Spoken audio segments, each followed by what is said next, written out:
Bonsoir Lily. Salut Antoine, bonsoir à tous.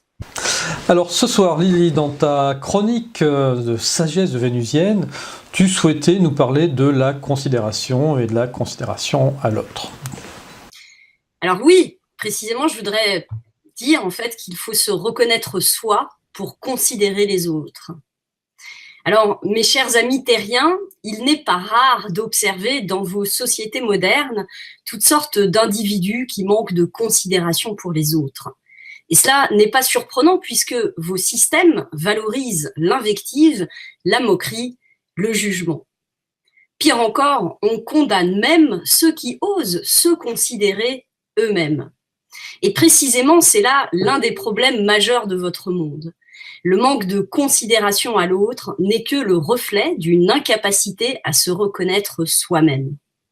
Cette question n'est pas sans importance lorsqu'on sait que dans votre monde, il est jugé prétentieux de s'affirmer ou de reconnaître sa propre valeur.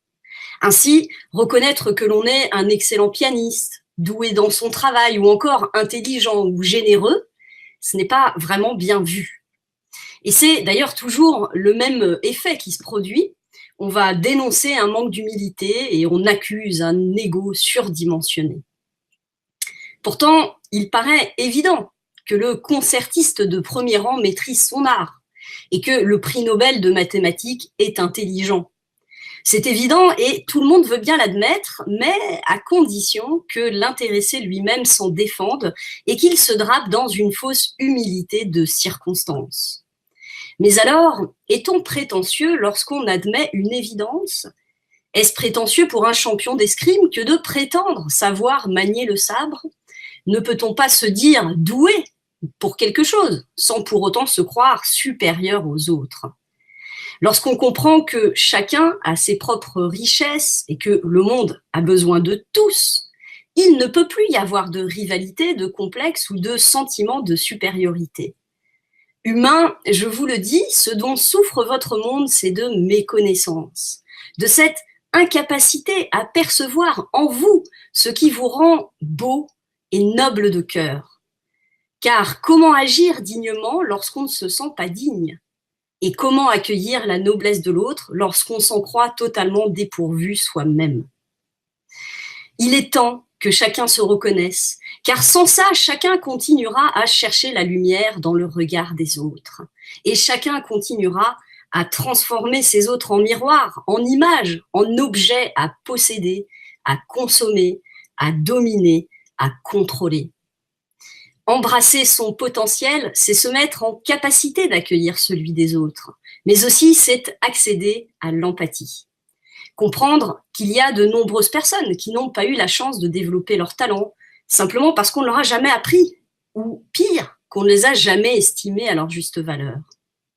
En fait, la plupart d'entre nous n'a pas la moindre idée de son véritable potentiel.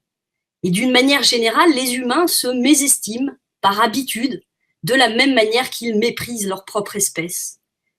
Or, n'est-ce pas se condamner soi-même à la médiocrité que de considérer l'espèce humaine comme médiocre ?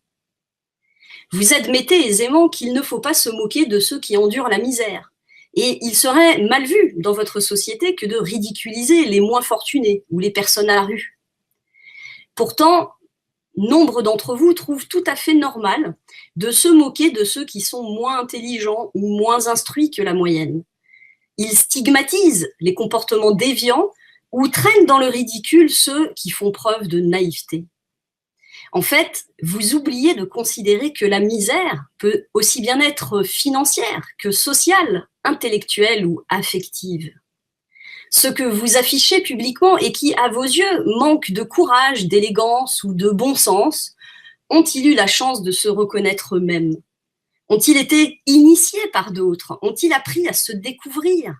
Ont-ils reçu l'amour, la confiance, l'estime nécessaire pour commencer à croire en eux ? Lorsqu'on est enfant, on a souvent tendance à croire que tout le monde est comme nous, que si on est gentil et courageux, l'autre est nécessairement gentil et courageux. Évidemment, on se rend vite compte de notre erreur, car en vérité, ce qui paraît simple et évident pour l'un peut sembler très compliqué pour l'autre. Et en fait, chacun fait ce qu'il peut avec ce qu'il a. Et pourtant, souvent, plutôt que de comprendre les lacunes de l'autre, on le juge, on le condamne. Alors, mes chers amis terriens, entendez ceci. Ce que vous trouvez simple et évident, mais qui ne semble pas l'être pour les autres, c'est précisément ce qui fait votre talent. Simplement, vous n'avez pas reconnu en vous-même ces capacités à être qui font votre unicité. Et ça, c'est dommage, car notre rôle à tous ici, c'est de transmettre ces talents aux autres, de les initier, de les inspirer plutôt que de les blâmer ou de les condamner. Considérer que celui qui ne sait pas aimer n'est pas digne d'amour est une hérésie. Il mérite, comme chacun, d'être rappelé à sa richesse intérieure, à sa véritable puissance. Nous sommes tous des rois et des reines, des dieux et des déesses. Alors, cela ne veut pas dire que nous sommes tout puissants, non.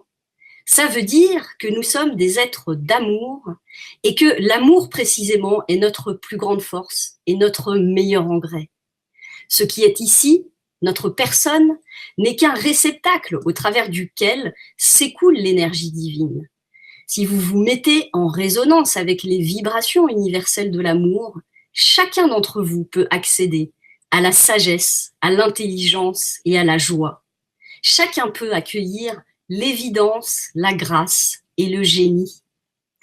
Reconnaître sa divinité, c'est accueillir en soi ce qui est plus grand que nous, plus grand que le petit ego qui pense son existence ici-bas par le prisme limité du cerveau. Reconnaître sa divinité, ça commence par le fait de se reconnaître soi, de reconnaître ses talents et ses forces. Car nos talents, précisément, sont les ponts intérieurs qui nous connectent à notre âme. Alors, humains, aimez-vous les uns les autres, initiez-vous les uns les autres, bâtissez des ponts entre vos âmes, plutôt que de vous couper de votre cœur et de celui des autres. Que de sagesse en toi, ma chère Lily. En tout cas, c'est bien, tu l'assumes et tu nous en fais part chaque semaine. Et je pense que le monde devient un petit peu plus meilleur chaque jour grâce à toi. Oh là là, j'en suis pas convaincue, mais en tout cas, voilà, comme chacun reçoit son inspiration, l'objectif c'est de la transmettre, hein, c'est ce que je dis aussi. Et voilà, j'essaie de faire mon petit travail de colibri, tu vois. Mais c'est vrai que je trouve ça dommage, ça revient un peu à la question du jugement, la question de la considération, et on observe, voilà, que les gens ont du mal à se comprendre, en fait, les uns les autres. Ils se condamnent souvent, ils vont juger les postures des autres, leurs réactions, leurs propos. On le voit tous les jours sur les réseaux sociaux. Et il faudrait parfois essayer de se mettre un peu plus à la place des autres, comprendre leur contexte. C'est difficile, hein, parce qu'on ne peut pas comprendre ce que c'est que de grandir dans une famille ou dans une autre et d'évoluer d'une manière ou d'une autre. Mais le plus important, c'est déjà de se reconnaître soi. Voilà, faut arrêter avec cette humilité où on entend des gens qui se mettent dans un coin, qui se replient comme ça et qui veulent finalement pas faire jaillir leur lumière parce que c'est pas bien vu, parce que tout de suite, voilà, tu rayonnes et finalement on va te dire que tu es prétentieux d'assumer ou de croire en toi, tu vois. Mais au fond, les gens qui réussissent, je sais pas, les gens qui ont de l'ambition, ce sont des gens qui ont cette folie de croire en eux, en tout cas. C'est ça, qui croient en eux et qui l'assument. Donc voilà, c'est pour ça, faites-vous confiance. Si vous avez un petit don, une petite capacité, allez-y, assumez-les. Et ça ne sera pas prétentieux de votre part. Les dons, ils sont partout, c'est ça, c'est que on a l'impression que, voilà, nous, par exemple, on est quelqu'un de généreux, admettons. On se dit que les autres sont généreux et qu'ils devraient l'être. Pourquoi? C'est si simple pour nous. Mais pour l'autre, c'est compliqué. Ça veut bien dire qu'il y a là quelque chose qu'on a acquis, que l'autre n'a pas encore acquis, et c'est pas grave. On acquiert chacun des choses qui sont... On peut pas tout faire d'un coup. Donc, on a besoin de temps, et chacun va dans l'ordre qu'il veut. Et donc, ce qui est important, c'est de comprendre qu'on est là pour s'initier les uns les autres, pour se transmettre les uns aux autres. Il n'y a pas un qui soit supérieur à un autre. Ça n'a aucun sens. Et finalement, quand on comprend ça, on comprend que l'autre n'est pas une menace, qu'il est tout simplement complémentaire, qu'il a quelque chose qu'il peut nous enseigner pour nous déployer nous-mêmes, et que nous-mêmes, on a des choses à lui transmettre, à lui communiquer, à lui enseigner, et que pour pouvoir le faire, faut-il simplement se reconnaître, parce que la plupart des gens ne se reconnaissent pas. Ils vont dire « Oh, regarde, l'autre, il est méchant », mais c'est pas de la méchanceté. C'est qu'il n'est pas en capacité. Et que si toi, tu es en capacité, c'est que tu es plus avancé sur ce sujet que l'autre. Et qu'il est donc de ta responsabilité de lui montrer l'exemple. Donc plutôt que de s'énerver parce que l'autre, tiens, il est bête, tu vois, faut être un peu comme on est indulgent avec un enfant. On comprend que l'enfant, il n'a pas encore tout acquis. Les adultes, c'est des grands enfants. On est tous des grands enfants. On est toujours en apprentissage. Nous sommes des apprentis sages tout le temps. Et donc, il faut, pour pouvoir accepter que l'autre est une lumière et qu'elle rayonne et qu'on puisse l'accueillir sans se sentir menacé, il faut comprendre qu'on a tous notre propre lumière et qu'il faut accueillir cette lumière en soi et qu'il faut oser la révéler au monde sans avoir peur du jugement. Et c'est notre société qui ne veut pas qu'on sorte notre lumière de nous, puisque la lumière, c'est la puissance de se déterminer soi-même, d'être responsable de soi et de construire demain en ayant conscience de ses forces et de ses faiblesses aussi. Mais c'est ça qui nous rend forts, c'est la vérité qui nous rend forts. Donc, évidemment, on nous éduque dans le sens inverse. C'est sûr. En tout cas, toi, tu assumes complètement ta part de vénusienne et tu nous le démontres chaque semaine. Et puis, tu as aussi une autre part de toi que tu assumes complètement, c'est celle de chanteuse. Et puis, pour ceux qui apprécient cette partie-là, eh bien, je vous invite à rester jusqu'au bout, car comme vous le savez, depuis le début de l'année, nous vous proposons de découvrir un nouveau morceau du futur album de Lily qui sera bientôt dans vos bacs, en tout cas en 2018, c'est sûr. On espère. On espère. Oui, oui. Ok Lily, écoute, merci, je te fais de gros bisous et puis à dans 2 semaines. Ouais, merci à toi Antoine et puis à bientôt à tout le monde. Bisous, bisous. En tout cas...